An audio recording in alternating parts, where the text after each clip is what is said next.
हर हर महादेव, हर हर महादेव हर।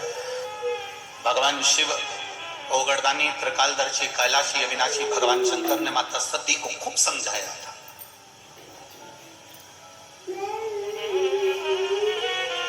आखिरी में वो भस्म हो गई थी और शिवजी ने अपने तन पर वो भस्म धारण कर, देवादिदेव महादेव ने वो भस्म अपने शरीर पर धारण कर ली। समय आ गया, भगवान देवादिदेव महादेव नेत्र बंद कर कर अपनी साधना में, अपने तप में, अपने आनंद में, अपने राम नाम में, अपने कृष्ण नाम में डूब गए।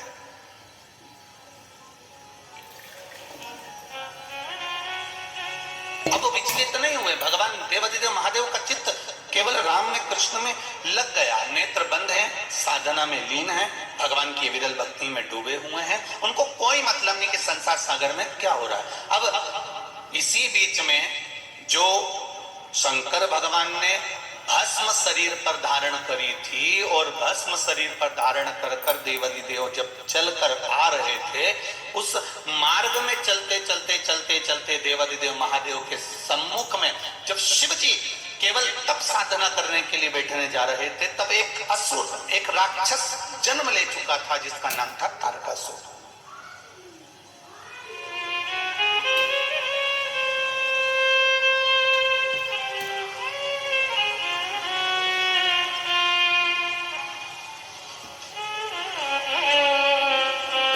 तारकासुर का जन्म हो चुका था। महाराज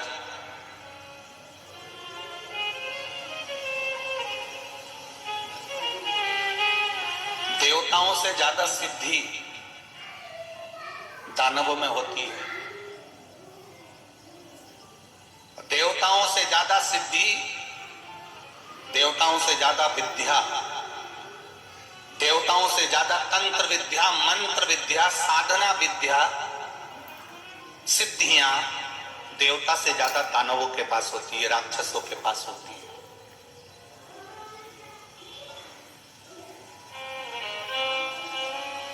देवताओं के पास में कोई सिद्धि नहीं होती। देवताओं के पास में तो केवल विश्वास होता है परमात्मा के चरणारविंद का। एक दूसरे के प्रति देवताओं के मन में भरोसा होता है। इंद्रदेव को भरोसा है भगवान नारायण पर, नारायण का भरोसा है भगवान शिव पर, ब्रह्मा जी का भरोसा है नारायण पर, वायुदेव, पवन देव, ये जितने भी देवता हुए हैं, गरुण वरुण, जितने भी देवता होते हैं, इनका विश्वास जागृत होता है। देवताओं से ज्यादा सिद्धि दानवों के पास में होती है। उसके बाद भी तुम पूरे पुराणों को उठाकर देख लीजिए, सारे संसार को उठाकर देख लीजिए और जगह जगह जाकर देख लीजिए कि इतनी सिद्धि दानवों के पास में है, इतने मंत्र तंत्र दानवों के पास में है, इतनी सिद्धियां दानवों के पास में है, उसके बाद भी किसी जगह पर दानव की पूजन नहीं होती है। होती है तो केवल देवताओं की पूजन होती है, केवल देवताओं की पूजन। क्योंकि शिव पुराण कहती है कि तंत्र मंत्र साधना, सिद्धियां, ये सारी जो सिद्धियां है ये कुछ दिन की रहती है।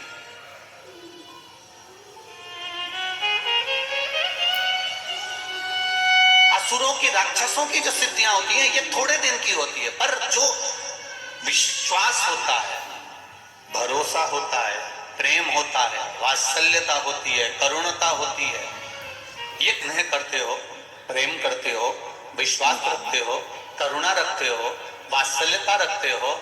एक माता अपने पुत्र से प्रेम करती है, वात्सल्यता रखती है, करुणता रखती है, विश्वास रखती है, और बेटा कहीं चले जाए तो माँ को नहीं दिखता तो बार बार विचार करती कहां गया, वो दिख नहीं रहा है। हमारा वात्सल्य, हमारी करुणा और हमारा स्नेह जब बढ़ते चले जाता है तो उस परमात्मा को देखने की ललकता हमारे भीतर भी जागृत होने लगती है। उसको देखने की ललकता हमारे भीतर और जागृत होने लगती है।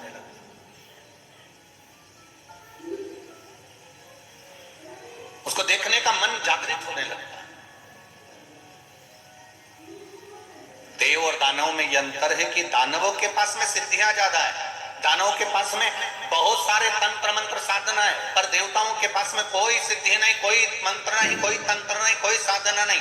और देवताओं के पास में भले मंत्र तंत्र साधन नहीं है, उसके बाद भी आज भी संपूर्ण ब्रह्मांड में, संपूर्ण विश्व में देवता पूजाते हैं, दानव नहीं पूजाते। भले उनके पास में कितनी भी सिद्धियां हो, कितना भी बल हो, कितनी भी सिद्धियां एकत्रित करके रखे हो, कितना भी तंत्र मंत्र इकट्ठा करके रखे हो, पर वो पूजाते नहीं है मन।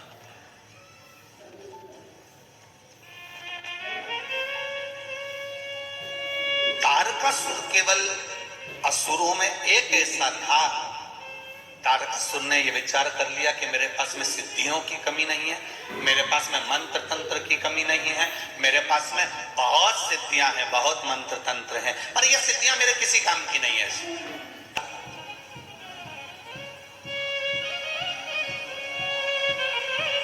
मैंने तेरे ही भरोसे, ओ बाबा तेरे ही भरोसे, हवा बिच उड़ती जावांगी, बाबा डोर हथो छड़ी ना मैं कटी जावांगी, भोले मैं तेरी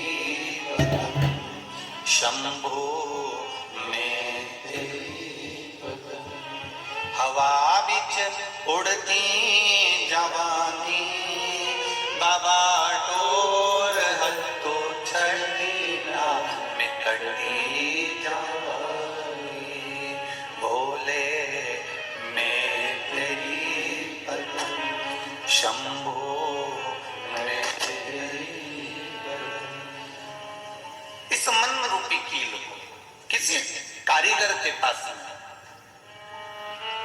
किसी देवालय में ले जाकर रख दो और अच्छा कारीगर मिल गया तो वो ठोकेगा, और फिर ये कील इधर उधर नहीं जाएगा।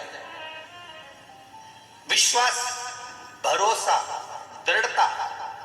फिर निवेदन करूंगा, देवों से ज्यादा बल दानवों में है, देवों से ज्यादा सिद्धियां दानवों के पास में है, देवों से ज्यादा तंत्र मंत्र साधना दानवों के पास में है। उसके बाद भी पूरे संसार में, पूरे विश्व में कहीं दानव की पूजन नहीं होती। क्यों? क्योंकि हमारी भारत भूमि जो है वो विश्वास, श्रद्धा और भरोसे के साथ जीती है। हम जितना प्रेम, वात्सल्य, करुणता परमात्मा के चरणों में रखते हैं, उतना सुख हमारे जीवन में हम प्राप्त कर लेते हैं, उतना सुख हम प्राप्त करें।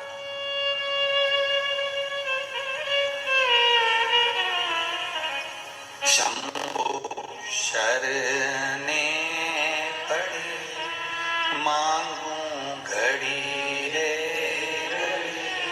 दुख कारो, दया करीन दर्शन,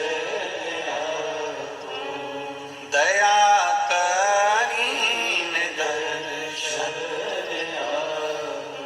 परमात्मा की अविरल भक्ति को प्राप्त करने का सुख है श्री महापुराण की कथा।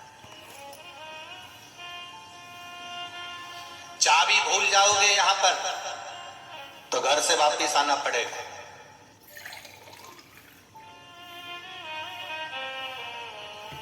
एक बात बहुत ध्यान लगाकर सुनना, चाबी की याद कब आती है? जब घर पर, जम के बोलो जरा, पहुंच गए। चश्मा भूल गए, चश्मे की याद कब आती है? जब कुछ पढ़ते से।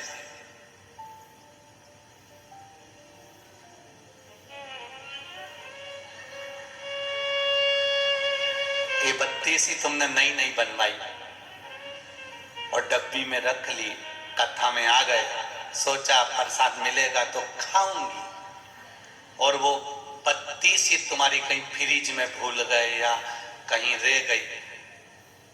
अब कुछ खाने का समय आया तो याद आई कि नहीं आई, मेरी बत्ती सी कहां?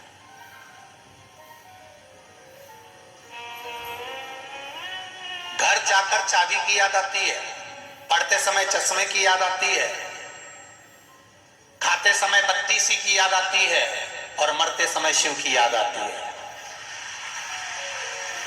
अंतिम बिंदु होता है जब एक्सीडेंट हो गया, ऑपरेशन की समय आ गया, बीपी शुगर गड़बड़ हो गए, कुछ काम बिगड़ गया, तब पंडित जी को फोन लगाया, महाराज जी महामृत्युंजय का जाप बिठा दो, मेरी बहू की तबीयत ठीक नहीं है। पंडित जी मेरे बेटे का एक्सीडेंट हो गया, महामृत्युंजय का जाप बिठा दो। पंडित जी ऐसा हो गया, महामृत्युंजय का जाप बिठा दो। अब कोई भी ये नहीं कह रहा कि कनक धारा का पाठ बिठा दो,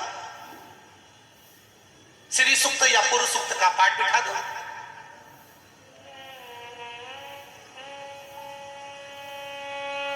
कनक धारा का पाठ, श्री सूक्त पुरुष सूक्त का पाठ कब याद आता है? जब दिवाली आती है, जब कोई शुक्रवार का दिन आता है, कभी लक्ष्मी को प्राप्त करने का दिन आता है। पर जब मृत्यु की घड़ी आती है, मौत की घड़ी आती है, जब उलझनों में मनुष्य उलझ जाता है, जब कहीं ऐसी विषम परिस्थिति में मनुष्य फंस जाता है, उस जगह पर कोई याद नहीं आता, तब मेरा महामृत्युंजय याद आता है, मेरा महादेव याद आता है, क्योंकि अंतिम क्षण में वो सम्मुख में होना चाहिए, अंतिम क्षण में वो सामने होना चाहिए। और अंत समय प्रभु, सब बोलो जरा जम के बोलो, आना वचन दिया तो निभाना पड़ेगा, आए ना आए प्रभु कुटुंब कबीरा, अंत समय प्रभु